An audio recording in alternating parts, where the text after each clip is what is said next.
lot of people are familiar with ballet, and I think a lot of people are also familiar with social dances like hip hop. And to me, contemporary is a really nice fusion of the two. So there's no ballet shoes. Social dance is very rhythmic. A lot of times it's really based within the body, responding to other bodies around them or responding to music. My name is Mia Silvestri. I'm a dance major at Hunter College. I'm getting certified in arts administration, and I'm also a student dancer and choreographer.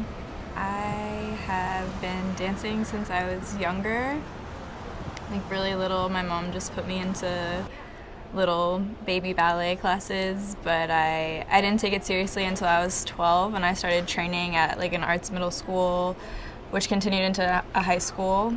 All right, so right now I'm working with Doug Verone, and he's a really big name in New York City and around the world. He's a contemporary artist based in New York. I've also worked with Holly Farmer, who was a prodigy of Merce Cunningham, and Merce was one of the founding dancers of modern dance, founding choreographers of modern dance.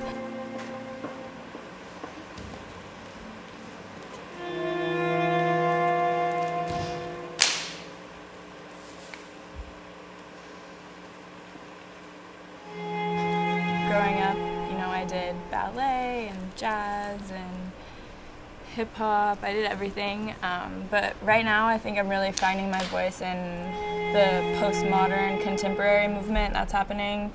I've been really lucky to train with people that are, really famous right now in New York City and elsewhere in the United States, and they've influenced my work.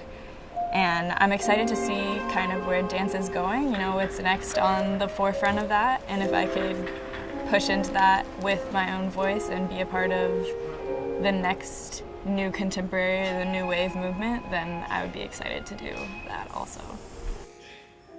One of my professors told me once that being a choreographer is like being a psychologist, because it's not just working with paints and on a canvas or typing words onto a Word document. It's working with other bodies and other people's personalities and voices, and you have to be cognizant of that, and you have to be aware of their discomforts, or if they're struggling with something in the piece, and you have to work with them on that, and you have to work with each dancer differently and individually, while also still maintaining the integrity of your work and trying to reach the ultimate goal, which is completing a piece that you're ready to present onto a stage.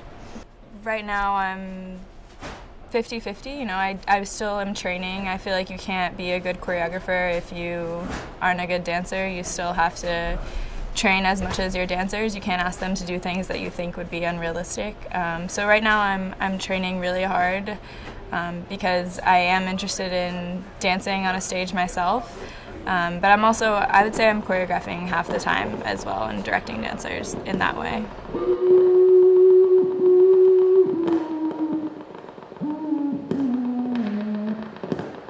To think that life as a student dancer is harder than life as any other major, but I might be a little biased.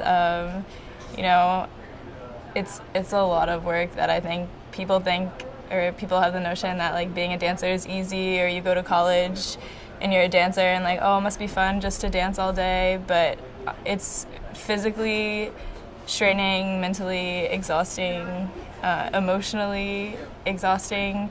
We're in the studios from 9 a.m. to 11 p.m. most of the time, maybe sometimes later or earlier. And then you still have to do all the same work that a student's doing. You have your gen eds, you have your academic classes, and then it's also not just dancing in your dance technique classes. You're writing about it, you're analyzing it, you're going to see shows outside of Hunter, and it's a lot of extra hours outside of the regular school hours, especially if you're in a show or you're choreographing for a show. So I think life as a student dancer is a lot harder than people realize, but you also get the exposure that you need, you get the training that you need, and you really get to build a greater understanding of what you want to do once you leave the university realm.